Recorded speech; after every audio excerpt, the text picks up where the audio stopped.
Trunajaya atau Trunojoyo ini adalah pangeran dari Sampang yang kebetulan sekali beliau adalah keponakan dari Cakraningrat II. Amangkurat I meninggal dunia di Tegal. Amangkurat II kemudian naik menjadi Raja Mataram menggantikan ayahnya. Amangkurat II pun hampir tidak berdaya sebagai raja setelah melarikan diri tanpa sebuah. Maka ditikamlah Raden Trunojoyo ini dengan kerisnya di dada hingga tembus ke belakang. Di dalam sejarah cerita lain banyak sekali yang menceritakan kekejaman Amangkurat II saat mengeksekusi Raden Trunojoyo. Cuma di sini saya hanya membacakan sejarah yang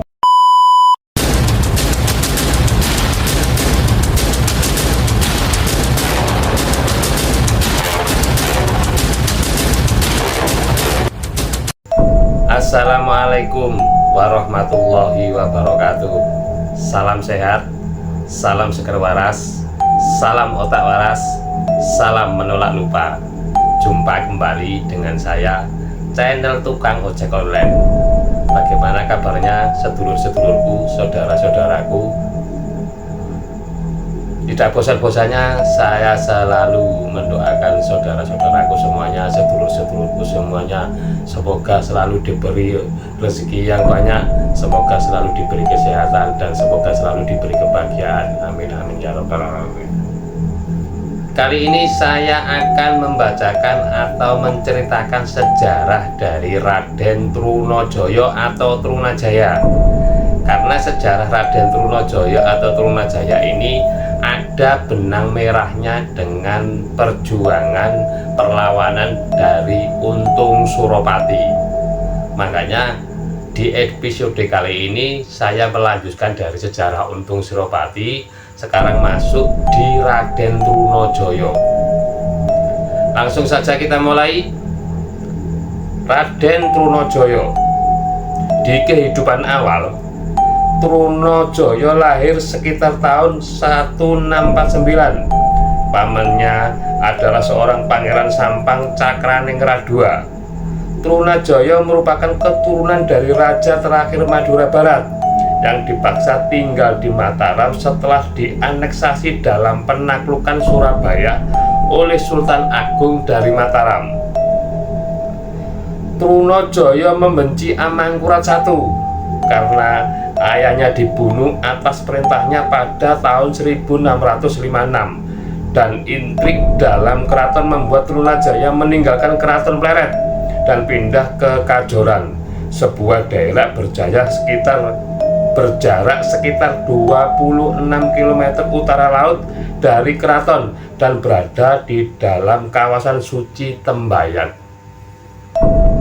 Trunajaya atau Trunojoyo ini adalah pangeran dari Sampang yang kebetulan sekali beliau adalah keponakan dari Cakraningrat II. Beliau terpaksa tinggal di Mataram dikarenakan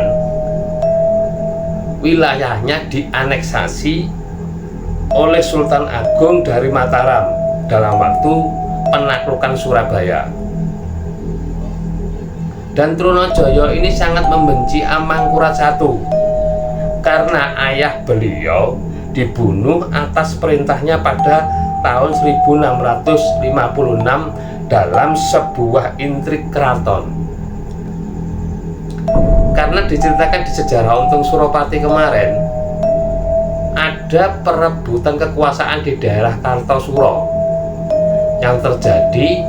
Putra dari Amangkurat I ini, yaitu Amangkurat II dan Pangeran Puger ini berebut kekuasaan yang menasbihkan Pangeran Puger menjadi Pakubuwono I. Kemarin kan sudah diceritakan.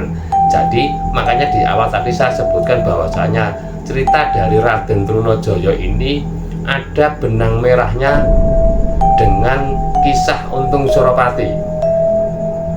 Raden Trunojoyo ini terpaksa tinggal di Mataram karena tanah Madura itu dianeksasi oleh kerajaan Mataram.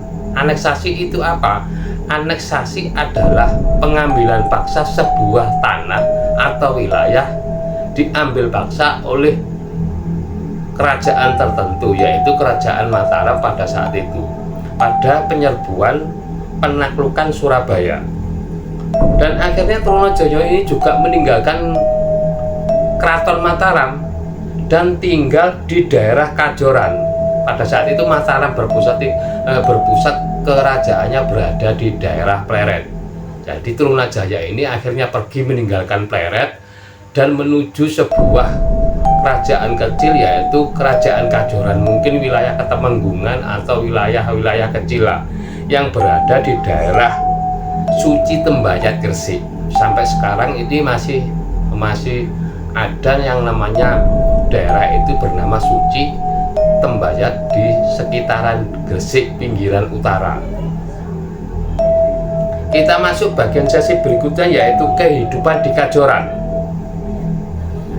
Di Kajoran, Trunajaya bertemu dengan Raden Kajoran, seorang bangsawan yang merupakan keturunan dari keluarga Sunan Bayat dan Wangsa Mataram, dan menikahi putri sulungnya. Raden Kajoran kemudian memperkenalkan Trunajaya dengan putra mahkota Amangkurat I, kelak menjadi Amangkurat II pada tahun 1670, dan mendorong pemahaman antara menantunya yang merasa diremehkan dan putra mahkota yang menyimpan dendam terhadap ayahnya. Hasilnya adalah persekongkolan melawan Amangkurat I. Nah, di sini sudah mulai kelihatan pada saat di Kajoran ini Raden Trunajaya ini dinikahkan dengan putri sulung dari Raden Kajoran, seorang bangsawan yang berada di daerah Bayat. Beliau ini adalah putra dari Sunan Bayat. Raden Kajoran ini adalah putra dari Sunan Bayat, dari Wangsa Mataram. Dan akhirnya beliau berkenalan dengan Amangkurat II, yang tidak lain adalah putra dari Amangkurat I. Dan Amangkurat II ini sangat tidak setuju dengan bapaknya, karena terkenal sekali di sejarah-sejarah yang lampau, di sejarah-sejarah lainnya, bahwasanya bagaimana kekejaman Amangkurat I ini terhadap rakyat, terhadap para ulama, terhadap para bangsawan pada saat itu, sehingga sebagai seorang sultan atau sebagai seorang raja di sebuah kerajaan, Amangkurat I ini tidak didukung oleh para rakyat, tidak didukung oleh para menterinya dan para alim ulamanya. Begitu kejamnya Amangkurat I, berbeda dengan Sultan Agung pendiri Mataram yang pertama. Kita masuk pada bab berikutnya, yaitu pemberontakan terhadap Mataram. Pada tahun 1674, Trunojoyo memimpin pemberontakan terhadap Raja Mataram Amangkurat I dan Amangkurat II dengan dukungan dari para pejuang asal Makassar yang dipimpin oleh Karaeng Galesong. Pemberontakan bergerak cepat dan ibu kota Mataram, Keraton Kota Pleret, berhasil direbut pada pertengahan 1677. Pada pertengahan tahun 1677. Jadi di sini benang merahnya banyak antara perlawanan Sultan Hasanuddin, Untung Suropati. Ini ternyata ada sebuah benang merah, karena di sini Raden Trunojoyo ini dibantu oleh seseorang yang berasal dari Makassar, yaitu Karaeng Galesong. Dan pemberontakan ini berlangsung cepat, sehingga Raden Trunojoyo dan Karaeng Galesong ini berhasil menguasai Keraton Pleret pada pertengahan tahun 1677. Selepas jatuhnya Pleret, Amangkurat I melarikan diri ke pantai utara bersama putra sulungnya Amangkurat II dan meninggalkan putra bungsunya Pangeran Puger, karena tampak lebih tertarik pada keuntungan dan balas dendam daripada menjalankan kerajaan yang sedang direbut. Pemberontak Trunojoyo menjarah keraton dan mundur ke bentengnya di Kediri, meninggalkan Pangeran Puger menguasai keraton yang lemah. Kalau kemarin diceritakan bahwasanya di perjuangan Untung Suropati kan ada perebutan di Kesultanan Kartosuro, yaitu antara Amangkurat II dengan Pangeran Puger. Nah, di sini diceritakan bahwasanya Amangkurat II ini ikut ayahandanya Amangkurat I melarikan diri ke pesisir utara karena kalah perang dengan Trunajaya, sehingga meninggalkan di keraton ini hanya ada Trunajaya dan Pangeran Puger saja. Dan Pangeran Puger ini tidak merasa nyaman di daerah Pleret. Akhirnya beliau hanya menjarah dari harta benda jajahan perang tadi dan meninggalkan Pangeran Puger yang berada di Kesultanan Kartosuro tadi. Dan akibatnya kemarin diceritakan bahwasanya akhirnya Pangeran Puger ini menasbihkan dirinya menjadi Pakubuwono I. Ketika dalam perjalanannya menuju Batavia meminta pelindungan VOC, Amangkurat I meninggal dunia di Tegal. Amangkurat II kemudian naik menjadi Raja Mataram menggantikan ayahnya. Amangkurat II pun hampir tidak berdaya sebagai raja setelah melarikan diri tanpa sebuah pasukan atau sumber daya untuk membangunnya. Sebagai upaya untuk mendapatkan kerajaannya kembali, ia membuat konsesi kepada VOC. Ia berjanji akan memberikan Semarang jika VOC membantu ia untuk menumpas pemberontak. Di dalam perjalanannya menuju Batavia, Amangkurat I ini wafat, meninggal dunia di daerah Tegal. Dan di situ pula Amangkurat II ini menggantikan posisi ayahnya. Tapi karena kurangnya harta benda, kurangnya dukungan dan lain sebagainya, hingga Amangkurat II ini merasa kebingungan dan akhirnya membuat sebuah perjanjian dengan VOC, meminta bantuan VOC Belanda agar beliau didukung. Sebagai konsesinya, Amangkurat II ini berjanji akan menyerahkan Kabupaten Semarang menjadi wilayah VOC. Dan VOC pun menyetujui, karena bagi mereka sebuah Kesultanan Mataram yang stabil yang sangat berhutang budi kepada mereka akan membantu memastikan kelanjutan perdagangan. Dengan syarat-syarat yang menguntungkan, pasukan VOC terdiri dari pasukan bersenjata ringan dari Makassar dan Ambon.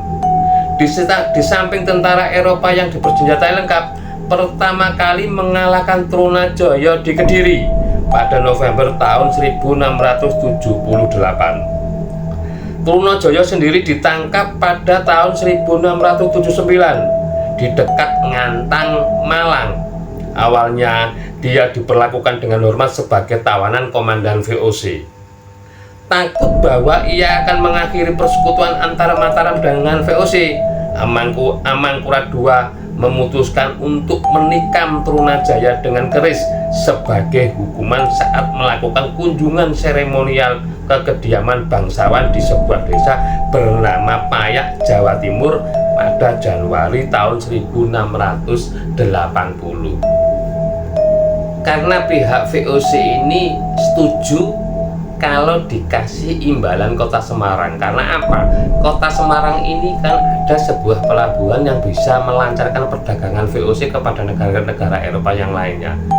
Hingga akhirnya Amangkurat II ini diberi bala bantuan dengan persenjataan lengkap dari Eropa, dari pasukan dari Makassar, dari pasukan dari Ambon, sehingga bisa mengalahkan pertama kali di daerah Kediri.